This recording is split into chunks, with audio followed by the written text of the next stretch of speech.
Assalamualaikum. Mulai. Oke, kita lanjut yang Asmaul Husna yang keempat, Pak ya? Ya, yang keempat. Oke. Apa itu, Pak? Yang nomor 4. Yang keempat adalah al-madhkur. Al-Madhkur. Yang dizikiri. Yang dizikiri, bukan yang disebut loh ya. Tetapi yang dizikiri. Dalilnya? Untuk nama al-madhkur ini dalilnya adalah seperti ini. Fadhkuruni al-adhkurukum. Itu dalilnya. Dalam Al-Quran ya? Di dalam Al-Quran. Tetapi bentuk yang disebutkan di dalam Al-Quran sama seperti sifat yang ketiga. Bentuknya menggunakan bentuk sifat fi'il madhi. Bukan kalimat isim. Kalau madhkur kan sudah kalimat isim kan. Yang barusan adalah dalil secara Al-Quran. Kalau secara hadis dalilnya adalah itu loh. Ana inda dhanni abdi bi wa ana ma'ahu hina yadhkuruni. Terus fa in dzakarani fi nafsihi dzakartuhu fi nafsi. Kata Allah Subhanahu wa taala kan, saya ini tergantung prasangka hamba saya. Iya. Dan saya selalu bersama dia selama dia masih berzikir pada saya, kata Yang Maha Kuasa. Kalau dia berzikir menggunakan hati, saya pun berzikir dalam diri saya. Kemudian kalau dia berzikir dalam suatu perkumpulan, saya pun akan menyebut dia dalam suatu perkumpulan yang lebih baik daripada perkumpulannya.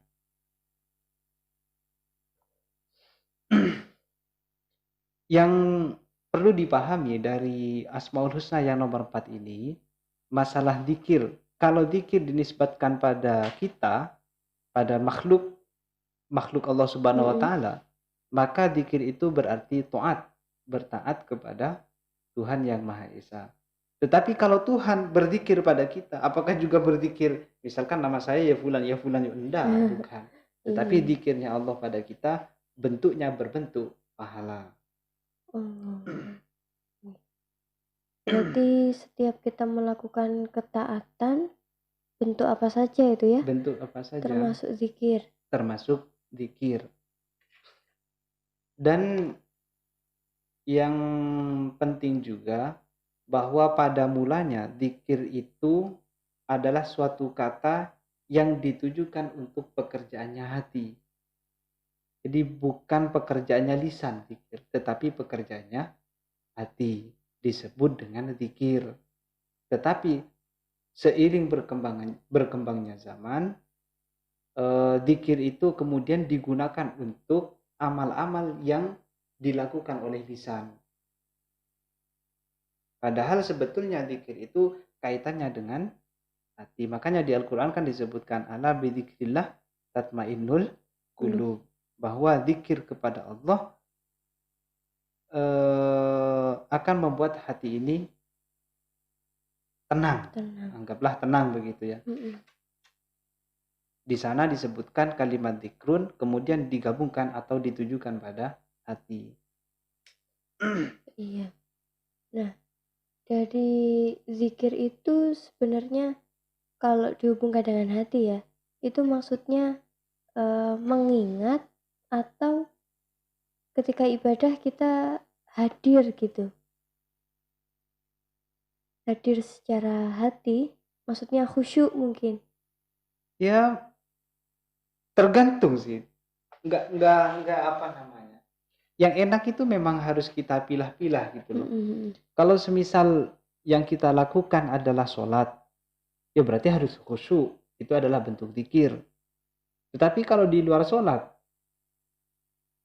ya kan yang terpenting hati ini hidup, hati ini bangun, dan di dalam bangunnya hati memiliki suatu kesadaran atas Allah Subhanahu wa taala atau memiliki ingatan atas Allah Subhanahu wa taala. Jadi bisa saja di dalam hati ini misal lo ya, subhanallah. Tetapi kan kita kan guyon-guyon. Oleh karena itu ulama mengatakan bahwa zikir ini termasuk ibadah yang sangat mulia, sangat dianjurkan, dan termasuk daripada keunggulan zikir dibandingkan yang lain. Zikir itu tidak memiliki waktu, Iya. tidak terbatas oleh waktu. Kalau sholat, tidak bisa kita melaksanakan sholat setiap detiknya, tidak bisa. Setiap waktu tidak bisa. Pasti ada jedanya. Tetapi kalau zikir tidak kenal waktu. Kemudian contoh misalkan lagi ya, sholat duhur misalkan. Tidak bisa kita melakukan sholat duhur di waktunya maghrib. Iya. Ya kan? Atau melakukan sholat maghrib di waktunya subuh. Qadha itu. Madu-maduin. Tetapi kalau zikir tidak kenal seperti itu, nggak ada, bebas. Bahkan Nabi pernah bertanya seperti ini. Bertanya pada Yang Maha Kuasa, ya Tuhan, jenengan itu dekat apa jauh sih? Kalau dekat, saya akan berbisik. Kalau jauh, saya akan memanggil. Dijawab oleh Yang Maha Kuasa, saya ini selalu bersama hamba selalu bersama hamba selama hamba itu berzikir pada saya, kata Yang Maha Kuasa. Nah, terus kalau seperti itu kasusnya, kita kan tidak selamanya punya waktu yang suci. Contoh semisal kita junub, kaum lelaki junub, untuk perempuan haid, nifas, misalkan Hadas gitu ya. hadas misalkan. Terus bagaimana itu ya? Ya Tuhan, enggak apa-apa, enggak masalah. Kalau urusan zikir, lakukanlah fi kulli halin. Dalam hal apapun. Kalau zikir, makanya di mana itu? Di Adhiyah atau di mana itu? Ada anjuran dari para ulama ketika hendak melakukan hubungan suami istri kan berdoa. Tetapi jangan sampai menggerakkan lisan dalam mengucapkan doa loh ya. Artinya apa? Artinya doa itu di dalam hati saja. Kalau di dalam hati berarti kan masuk dalam kategori zikir. Di mana zikir itu kaitannya erat dengan hati. Cukup dalam hati. Cukup di dalam gitu hati. Ini memberikan indikasi bahwa zikir itu tidak kenal waktu. Nah itu tadi, dalam keadaan senggama pun disunahkan untuk berdoa. Kan demikian. Dalam kamar mandi juga ya? Iya, apa namanya itu? Ghufranaka alhamdulillahilladzi azhaba 'anil adza wa 'afani. Kan ada seperti itu. Asalkan kalau tempatnya itu tidak layak, maka di dalam hati saja. Kalau layak di dalam hati saja, monggo silahkan. Disertai dengan gerakan lisan juga silahkan, tidak ada masalah. Nah, yang paling mungkin ada zikir yang paling baik sebenarnya. Kalau zikir yang paling baik, cara ya. Iya, cara. Kalau zikir yang paling baik, caranya adalah zikir yang khofi. Ya khairul rizki ma yakfi wa khairul dzikri al khofi. Kan begitu. Bahwa sebaik-baiknya rizki adalah rizki yang cukup. Atau bisa jadi kita artikan kita merasa cukup itu juga termasuk rizki yang baik. Kemudian untuk zikir yang paling baik yaitu adalah zikir yang khofi. Maksudnya? Zikir khofi itu zikir yang cukup kita saja yang mendengar. Atau mungkin zikir yang cukup kita saja yang tahu. Dalam hati. Di dalam hati yang paling yang terbaik. Kaitannya dengan zikir khofi, saya punya guru. Iya. Mas saya itu biasanya namanya juga pelajar kan ya. Namanya juga pelajar, ketika dalam suatu perkumpulan di situ kiai datang, teman-teman kan biasanya mengucapkan Allahumma sholli ala Muhammad. Biasanya kan seperti itu. Sementara arek-arek yang lain, anak-anak yang lain, Allahumma sholli alaihi dengan suara yang lantang. langsung ya, guru saya langsung marah. Ngapain teriak-teriak? Allah itu nggak budek. Kata dia. Dari situ bisa juga dijadikan sebuah ajaran bahwa dalam berzikir pada Yang Maha Kuasa cukup kita saja yang mendengar. Mungkin ada sedikit kisah yang menceritakan tentang zikir, Pak. Ya, ini di dalam risalah Al-Qusairiyah. Di dalam risalah Al-Qusairiyah disebutkan begini. Suatu ketika ada tokoh masyarakat berteduh di suatu tempat. Dan di tempat itu ada seorang lelaki beribadah, di sampingnya enggak beribadah sih, ada seorang lelaki yang di sampingnya ada hewan buas. Maka tokoh masyarakat ini bertanya, misalkan panggilannya Le misalkan. Le, itu di samping kamu kok ada hewan buasnya, untuk apa itu? Oh, itu hewan buas itu Pak RT misalkan lah ya. Iya. Hewan buas itu Pak RT memang sengaja saya memintanya pada Yang Maha Kuasa. Saya minta pada Yang Maha Kuasa beri saya teman hewan buas yang nantinya bisa menjaga saya. Artinya begini Pak RT, kalau saya nanti lupa berzikir pada Yang Maha Kuasa, biar hewan ini yang mencakar saya, kata si laki itu. Nah, ini menunjukkan bahwa kalau dilihat dari obrolannya loh ya, menunjukkan bahwa zikir itu tidak kenal waktu. Buktinya apa? Buktinya lelaki itu tadi bilang, kalau saya lupa berzikir pada Yang Maha Kuasa, biar hewan ini yang mencakar saya. Berarti kan ada kemungkinan besar loh ya, kemungkinan besar lelaki itu zikirnya tidak kenal waktu. Bisa jadi tiap detik, tiap dia mengedipkan kelopak mata, disitulah zikir terjadi.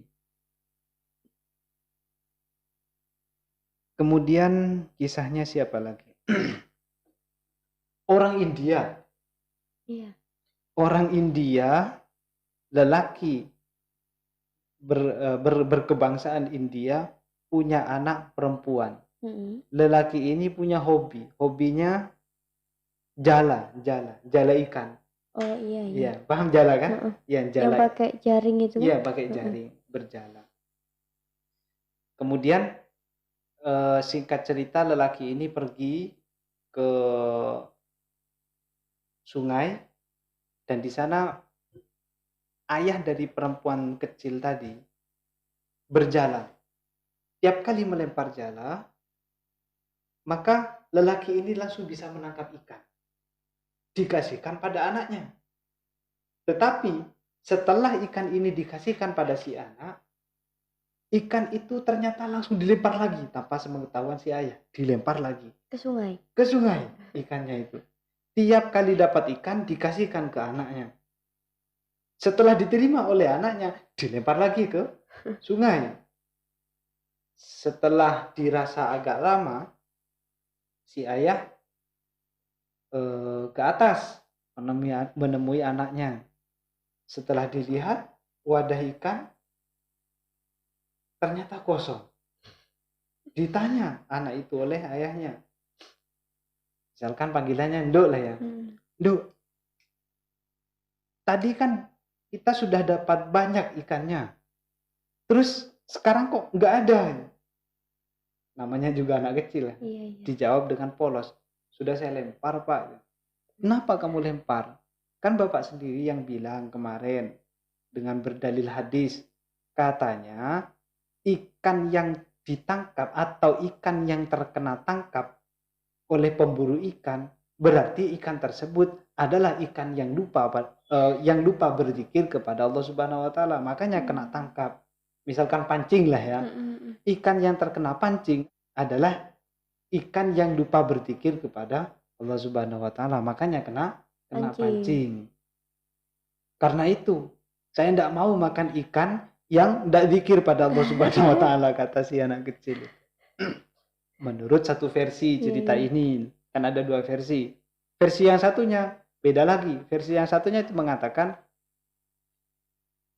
anak kecil itu alasan membuang ikan ke sungai, alasannya adalah tiap ikan yang diberikan oleh ayah pada anak tersebut ternyata mulutnya berzikir pada Allah Subhanahu wa taala. Akhirnya si anak ini membuang ikan itu tadi. Ketika ditanya oleh ayahnya, "Mana ikannya, anakku? Sudah habis semua ini. Sudah saya lempar, Pak." Kenapa dilempar? Karena setiap kali Bapak mendapatkan ikan, ikan itu ternyata dalam keadaan berzikir. Saya tidak mau, Pak, makan ikan yang berzikir pada Allah Subhanahu wa taala. Ini versi yang kedua. Wassalamualaikum. Selesai.